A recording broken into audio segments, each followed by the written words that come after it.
Good morning, everyone. Steve Sawyer from Developmental Trauma Training Institute.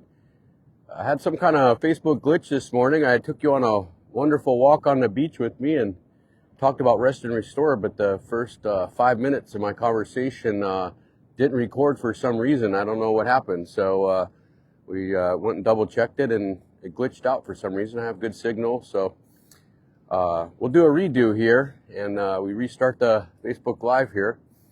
Appreciate all the people that have been following, and it was just a strange situation where it didn't record. So what I started off with is taking you for a walk, and I'll do it here more in a moment, to talk about rest and restore.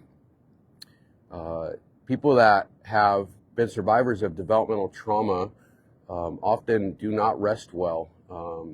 They can stay in a place of hypervigilance, helping others. They can stay stuck in inability to sleep. I talked about the 24-hour flashback concept. David Grand, the founder of Brain Spotting, really has a masterful outline in our brain spotting trainings around the 24-hour flashback. The idea that your body is trapped in the past, and many people that have trauma understand this, where your mind goes and visits the past often. And the idea of a 24-hour flashback is that the physiology, your body stays stuck at a time in a fear response back from when you were a child. So individuals with the 24-hour flashback will have a lot of key symptoms. And I'm going to walk through them specifically in some Facebook Lives ahead. But the 24-hour flashback is the idea that when we go through extreme childhood trauma, that our body stays trapped there in the past. And what one of the key attributes of that outcome is that the body cannot rest and restore. It can't let its guard down. The smoke alarm of the brain that's smelling for danger is the amygdala. The amygdala stays trapped on. It stays in a place of watching for danger. And one reason that people can't rest and restore is that particular sleep is one of the attributes of a 24-hour flashback. When people have been through extreme events in early childhood, when we go to rest, first of all, in a lot of households where there's a lot of threat, a lot of things will happen at night, especially if there's an alcoholic home or domestic violence. If you're growing up in a neighborhood where there's a lot of threats, a lot of things happen at night. A lot of conflict happens at night. And so when people go to rest, they don't fully get programmed to be able to go into sleep because I'm monitoring the external environment around me constantly, a state of hypervigilance, watching for danger constantly. And so the body early on can be programmed not to fall all the way into sleep. If you study people with developmental trauma, oftentimes they have issues with getting the full REM sleep, and that will also trickle out into their life. And so the physiology, and that's trapped in the body, dominates the person's experience. And so people that have this stuck physiology, they'll have really problematic experiences with things like the ability to meditate or do simple things like yoga. People will pursue that trying to heal their developmental trauma, but it can be a very troubling experience.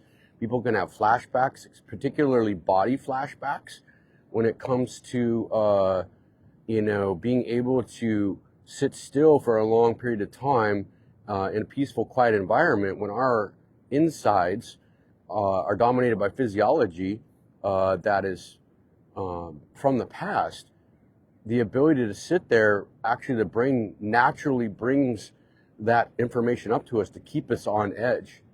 So a lot of people that live in a 24-hour flashback don't even realize that they are.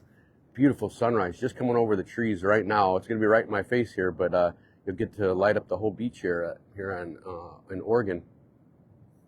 So 24-hour flashback is something that has to be worked really diligently with, to really for the body to find rest and restore, to find peace, to find I'm going to share this beach scene with you here in a moment.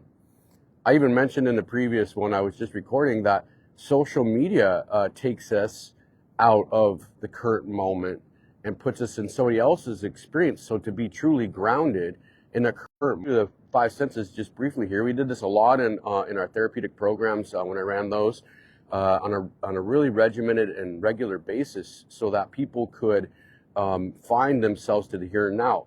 So if you're practicing meditation or you're trying to do yoga to heal your trauma, they're wonderful tools. What we've discovered, especially in the high acuity care model of brain spotting that me and Jeff Ryan wrote together, and then our developmental trauma model, is that it's very difficult to do that by yourself. All trauma lives in aloneness. I talk about that regularly on my feed. So to go and try to heal that while one's alone or by themselves actually makes it pretty difficult to heal that physiology that actually lives with a lot of aloneness with it. So that's why I'm such a strong proponent behind brain spotting for developmental traumas. It's very physically oriented towards the body, and also it requires the practitioner to be very quiet and peaceful and present with that individual, something that was lacking when we were going through developmental trauma. A lot of times our caregivers were a source of developmental trauma, and that stress of somebody being there with us actually can be trapped in our bodies too. That's relational dysregulation. So things like ADHD, which are commonly misdiagnosed for people with developmental trauma, attentional dysregulation is checking for safety, a hypervigilance state that can come from a 24-hour flashback. So we're checking and we're getting distracted, and we're actually checking to make sure we're safe in the environment around us. So for those of you that have been diagnosed with ADHD, if you have an extreme childhood trauma, even sometimes things like stimulant medications won't work for people with that, because that hypervigilance system in the brain is so powerful it can even override medications. But attentional dysregulation, which can be another attribute of developmental trauma, is checking, kind of joking aside, but squirrel, anything that moves outside of me, my brain is on high alert, and in that state of hypervigilance, I check to make sure I'm safe or what that stimulus is that showed up around me. When we can't hold our focus on something, we're commonly distracted away from it. Our brain could be trapped in that state of checking for safety. And those are just a couple attributes that can come with developmental trauma, and particularly 24-hour flashback, when our body and our physiology is trapped in the past. So how do we get to the present moment? Well, first of all, for people that are survivors of extreme childhood trauma, it usually takes some pretty good therapeutic intervention with people that can know what they're doing with, particularly if they're educated on a 24-hour flashback, because a lot of people that work with developmental trauma focus on memories, and in brain spotting, we really focus on the physiology in the body. So when I talk about developmental trauma, it's like death from 1,000 paper cuts versus one memory. How are you going to heal by a memory model of therapy when you have 1,000 memories of maybe conflict in the household, etc.? And that's where focusing on the body really, really helps, and can really create incredible, peaceful results for people. So rest and restore has to be achieved. It's not something that just comes easily. It doesn't mean we just take extra sleep in. A lot of people, one of the number one attributes of 24-hour flashback is the inability to sleep or rest. So getting ourselves to the present moment, and then having our hypervigilance, our safety checking system back down enough that we can actual rest, is what rest and restore, where its struggle comes from in developmental trauma. So if you're pursuing things like meditation, yoga, etc., be mindful if you're really struggling that that could be childhood trauma speaking. And that's why we're a fan also of the trauma center, trauma sensitive yoga, trauma center for embodiment. Their work is really, really gentle and light dosages of getting into the body. So these are some things about rest and restore that you can use to work your way towards being in the present moment. But for people with developmental trauma, a lot of times we have to heal that underlying physiology and work directly on that. TCTSY does that.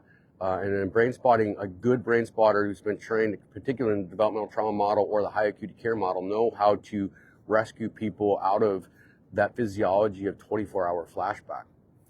So that's a little bit about rest and restore and being a struggle for developmental trauma.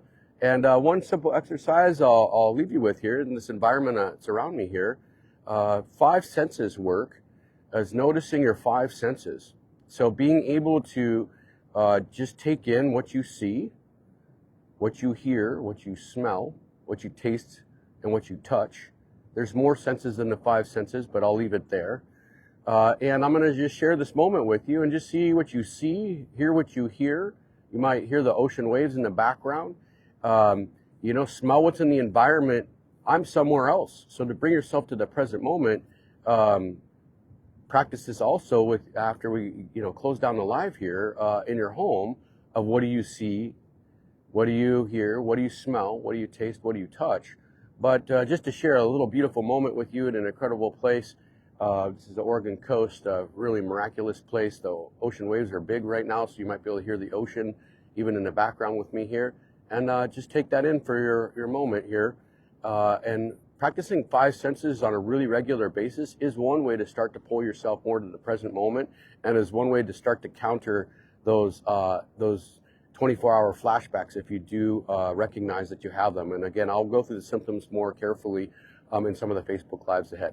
So here is a place to take in an absolutely miraculous day here on the Oregon coast, and the sun's coming out.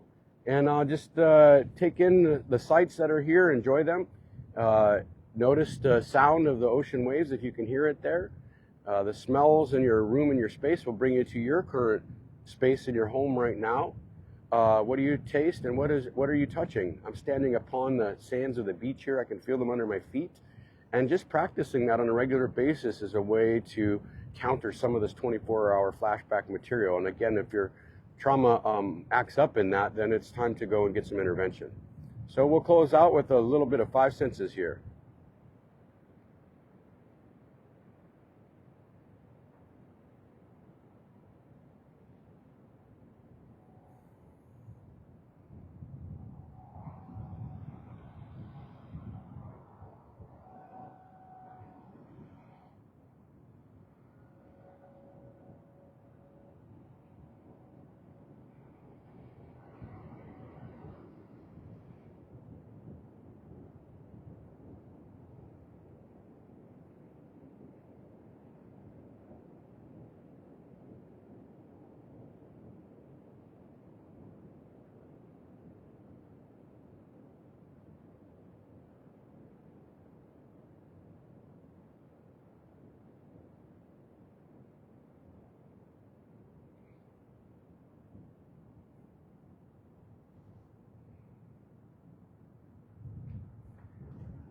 I'm in a lucky place to be able to practice my 5 senses, but after I close down the feed, just take a moment and do that for yourself. Make sure when you take in what you see around you, that you go a full 360 degrees around you.